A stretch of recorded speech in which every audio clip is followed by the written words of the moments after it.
Hi friends, ఈ వీడియోలో మనం టీజీ టెట్కు సంబంధించిన పేపర్ 1కు సంబంధించిన మ్యాథ్స్ పేపర్ని విశ్లేషణ చేద్దాం. ఈ వీడియో కనుక మీకు నచ్చితే తప్పనిసరిగా లైక్ చేయండి, షేర్ చేయండి, అదేవిధంగా సబ్స్క్రైబ్ చేయండి. అయితే మ్యాథ్స్లో ఎవరైతే నాన్ మ్యాథ్స్ స్టూడెంట్స్ ఉంటారో వాళ్ళకు చాలా యూస్ఫుల్ అవుతుంది కాబట్టి ప్రతి ఒక్క స్టూడెంట్కి మీరు షేర్ చేయండి. అయితే పేపర్ 1 జూన్ 8వ తారీఖు 2025 సీజన్ 1లో జరిగిన ఎగ్జామ్ పేపర్ గురించి మనం ఒకసారి చూసి అందులో ఉన్న ప్రాబ్లమ్స్ అన్నీ మనం ఒకసారి కులంకుశంగా నేర్చుకునే ప్రయత్నం చేద్దాం. అందులో మొదటి ప్రశ్న కనుక మనం చూస్తే, which of the following is a non terminating recurring decimal? క్రింది వానిలో అంతం కాని ఆవిర్జితమయ్యే దశాంశం ఏది? అందులో ఆప్షన్ 1 5/8, ఆప్షన్ 2 3/7, ఆప్షన్ 3 14/35, ఆప్షన్ 4 13/16. అయితే ఈ ప్రశ్న మనం చూసే ముందు అంతం కాని ఆవర్తితమయ్యే దశాంశం అంటే ఏంటో తెలుసుకోవాలి. అంటే నాన్ టర్మినేటింగ్ రికరింగ్ డెసిమల్. అంతం కాని ఆవర్తితమయ్యే దశాంశం ఏంటి అంటే, ఈ 4 ఫ్రాక్షన్స్ని మనం డెసిమల్లో మార్చినప్పుడు అవి కొన్ని పాయింట్ల వరకు వెళ్ళి మనకు రిమైండర్ వచ్చేసి 0 వచ్చేయాలి. ఈ విధంగా 0 వస్తే అవి అంతమయ్యి ఆవర్తనం కాకుండా ఉంటుంది. అలా కాకుండా ఈ డెసిమల్ అనేది ఎప్పుడు కూడా రిమైండర్ అనేది 0 కాకుండా ఉంటుంది. అదేవిధంగా వచ్చిన అంకె మరలా వస్తుంది. ఫర్ ఎగ్జాంపుల్ కనుక మనం చూస్తే 0.7325 అని వచ్చిన తర్వాత మరలా ఆవర్తితం అంటే మళ్ళీ 7325, మరలా 73, ఆ విధంగా ఇట్లా వస్తూ ఉంటుంది. అది ఎప్పుడు కూడా దాని యొక్క రిమైండర్ అనేది 0 కాకుండా ఉంటుంది. ఈ విధంగా అయ్యే వాటిని మనం అంతం కానీ ఆవర్తితం అయ్యే దశాంశం అంటాం. అంటే నాన్ టర్మినేట్ కాదనమాట, ఇక అది కంటిన్యూ అవుతూనే ఉంటుంది. నాన్ టర్మినేటింగ్ రికరింగ్ డెసిమల్ అంటారు. దీన్ని కనుక ఈ ఆప్షన్ కనుక మనం ఒకసారి చెక్ చేస్తే మనకు ఏది అనేది అర్థమవుతుంది. ఇందులో మనకు ఫస్ట్ ఆప్షన్ కనుక చూస్తే 5/8.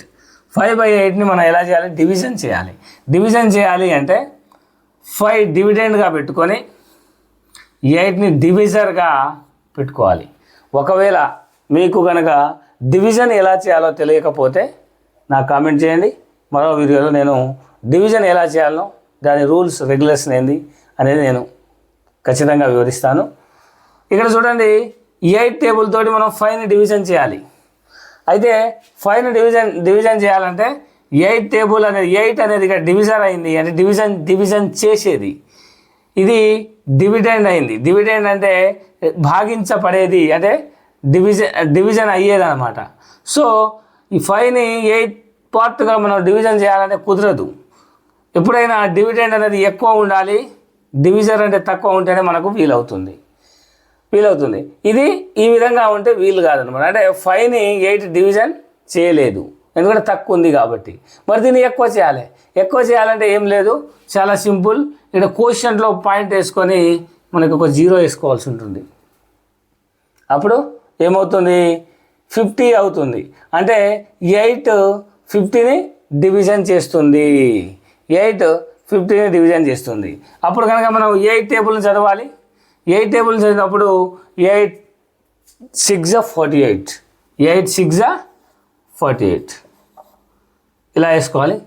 48 వేసుకున్న తర్వాత 50లో నుంచి 48 పోతే 2, లేదు అంటే 0 నుంచి 8 పోదు కాబట్టి మనం 10 దశకం తీసుకుంటాం. 10 నుంచి 8 పోతే 2 బోరోయింగ్ తీసుకుంటాం. అయితే ఇక్కడ మళ్ళీ ఇక్కడ 10 పోతే ఇక్కడ 5లో ఒకటి పోతే 4 ఉంటుంది, 4 నుంచి 4 పోతే 0, ఇక్కడ 2 అయింది. అయితే ఒకసారి మనం పాయింట్ తీసుకున్న తర్వాత ఒక్కసారికి 1 0 వేసుకునే అవకాశం ఉంటుంది. ఎట్లాగో మనం పాయింట్ ఒకసారి వేసుకున్నాం కాబట్టి పాయింట్ ఎప్పుడైతే వేసుకున్నా అప్పటి నుంచి 1 0 అవకాశం ఉంటుంది. కాబట్టి ఇప్పుడు 20 అవుతుంది. 20 అయినప్పుడు 8 2 జా 16, 4 వస్తుంది. మరలా 1 0 వేసుకునే అవకాశం ఉంటుంది. సో 8 టేబుల్ తోటి మరలా చేయాలి. 8 5 జా 40,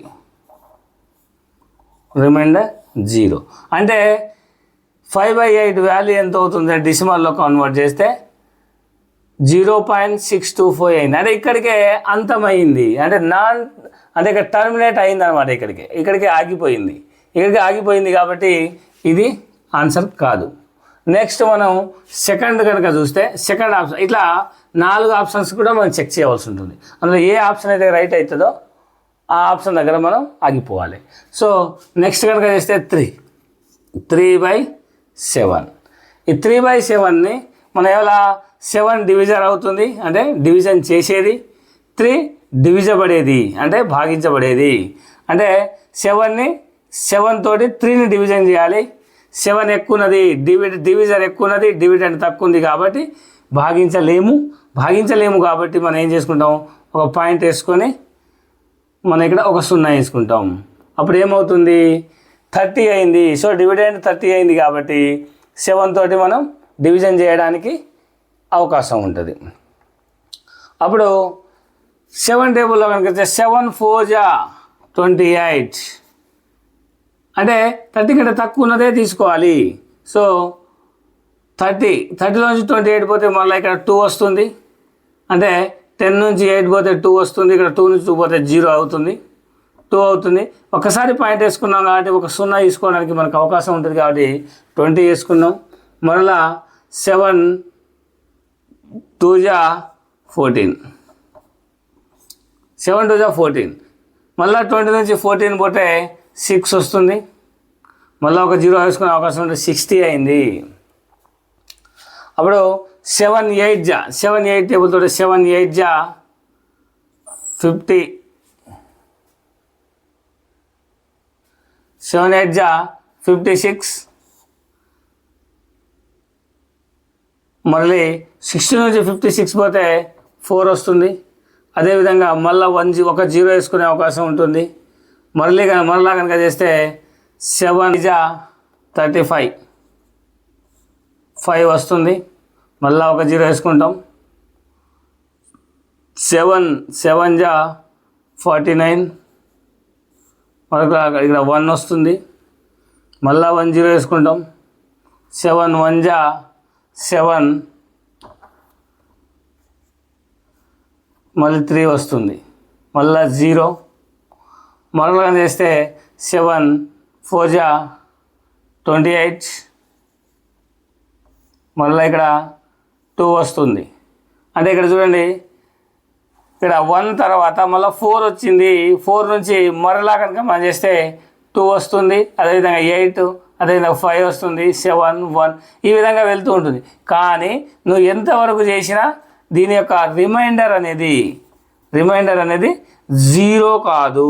reminder is not equal to 0. ఈ విధంగా 0 కావట్లేదు. ఇది ఎంతసేపు చేసినా కానీ మనకు రిమైండర్ 0 కాదు. వచ్చిన అంకెలు మరలా వస్తూ ఉంటాయి. కాబట్టి దీనినే అంతం కానీ ఆవర్తితమయ్యే దశాంశము అంటారు. అంటే నాన్ టర్మినేటింగ్ రికరింగ్ డెసిమల్ అని అంటారు. సో ఇది ఆన్సర్ అన్నమాట, రెండోది answer.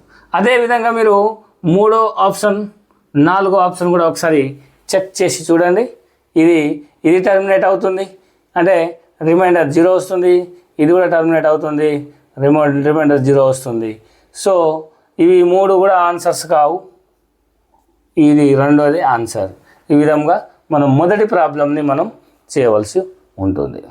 600 is equal to 2 to the power of x plus 3 to the power of y plus 5 to the power of z, then xy plus yz plus zx by x plus y plus 2z value.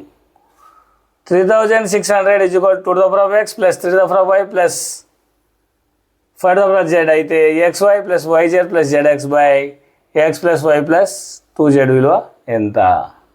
ఇందులో ఇది option. ఇది కనుక్కోవాలంటే మనం ఏం చేయాలంటే 3600ని 3600ని మనం ఏం చేయాలంటే కారణాంకాలుగా విభజించాలి. ఎల్సిఎం చేయాలి. కనిష్ట సామాన్య గుణకం ఎల్సిఎం చేయాలి. ఎల్సిఎం చేసి అంటే కారణాంకాలుగా విభజించాలి. కారణాంకాలుగా విభజించాలంటే 3600 అనేది ఏ టేబుల్లో ఉందో మనం ముందుగా కనుక్కోవాలి. కనుక్కోవాలంటే ఒకటే మార్గం కారణాంక పద్ధతి, ఎల్సిఎం పద్ధతి, కసాగు పద్ధతి. ఈ కసాగు పద్ధతిని మనం దేనితో చేయాలి అంటే కనిష్ట ప్రధాన సంఖ్యలతోటి మనం చేయవలసి ఉంటుంది. కనిష్ట ప్రధాన సంఖ్య అంటే ఫస్ట్ మొదటగా 2తో చేయాలి. 2తోని పోని వేళల 3తో చేయాలి. అంటే వరుసగా ప్రధాన సంఖ్యలను పెంచుకుంటూ వెళ్ళాలి. మొదటగా మనం 2తోటి కనుక చేస్తే 2 1 జా 2, ఇక్కడ 1 మిగులుతుంది, 16 అవుతుంది. 2 8 జా 16, తర్వాత 0 0. ఈ ఎల్సిఎం కనుక చేయడం రాకపోతే నాకు కామెంట్ చేయండి. నేను మరొక వీడియోలో ఎల్సిఎంని నేను ఫుల్ డీటెయిల్గా మీకు వివరిస్తాను. మరలా 2 తోటే మనకు భాగించబడుతుంది. మళ్ళీ 2 తోటి 2 9 జా 18 0 0. తర్వాత మరలా 2 తోటి పోతుంది. 2 4 జా 8, తర్వాత 1 మిగులుతుంది 10 అవుతుంది. 2 5 జా 10 0. మరలా 2 తోటి పోతుంది మనకు 2 2 జా 4, 2 2 జా 4, 2 5 జా. ఇక్కడ మనకి ఏమవుతుందంటే ఇక్కడ వరకు 2 తోటి పోయింది. తర్వాత మనకు ఇది లాస్ట్లో బేస్ సంఖ్య ఉంది కాబట్టి మనకు 2 తోటి పోదు. మనం ఏం చేయాలంటే 3 తోటి పోతుంది. 3 7 జా 21, 3 5 జా 15. మరలా మనకు 3 తోటి పోతుంది. 3 2 జా 6, 3 5 జా 15. ఇప్పుడు 25 అనేది 3 తోటి పోదు కాబట్టి 5 తోటి పోతుంది. 5 5 జా 25. ఏదైనా చేసినప్పుడు మనకు 2లు ఎన్ని వచ్చినాయి? 5 వచ్చినాయి. 3లు ఎన్ని వచ్చినాయి? 2 వచ్చినాయి. 5లు ఎన్ని వచ్చినాయి? 2 వచ్చినాయి. అంటే 3600 is equal 2 to the power of 4. ఇక్కడ 4 వచ్చింది. 2 to the power of 4 plus 3 to the power of 2 plus 5 to the power of 2. ఇక్కడ మనం చూస్తే 2 to the power of 4, 2 to the power of x అంటే x is equal to 4, y is equal to 2, z is equal to 2. దీన్ని మనం ఇందులో రాస్తే xy plus yz plus zx by x plus y plus 2z. x అంటే 4 into y అంటే 2 plus y అంటే 2 into 2 plus z అంటే 2 into 4 by x అంటే 5, x అంటే 4 ప్లస్ y అంటే 2 ప్లస్ 2 ఇంటూ 2. ఇలా కనుక చేస్తే 4 2 జా 8 ప్లస్ 4 2 2 జా 4 ప్లస్ 4 2 జా 8 బై 2 2 జా 4, 4 ప్లస్ 2 ప్లస్ 4. ఇక్కడ 8 8 16 plus 4 20, 20 by 10, 4 4 8 plus 2 10. So 0 0 cancel అయితే 2/1 అంటే 2 వాల్యూ వస్తుంది. సో 3వ ఆన్సర్ రైట్ అన్నమాట. ఈ విధముగా మనం చేస్తూ ఉండాలి. మిగిలిన క్వశ్చన్స్ కూడా మనకు వీడియో చాలా లాంగ్ అవుతుంది కాబట్టి తర్వాత వీడియోలో ఈ వీడియో కనుక మీకు మంచి రెస్పాన్స్ వస్తే మరొక వీడియోలో మిగిలిన క్వశ్చన్స్ నేను ఎక్స్ప్లెయిన్ చేస్తాను. ఈ వీడియోని మాత్రం తప్పనిసరిగా ప్రతి ఒక్కరికి షేర్ చేయండి. అదేవిధంగా లైక్ కామెంట్లు కూడా చేయండి. Thank you very much.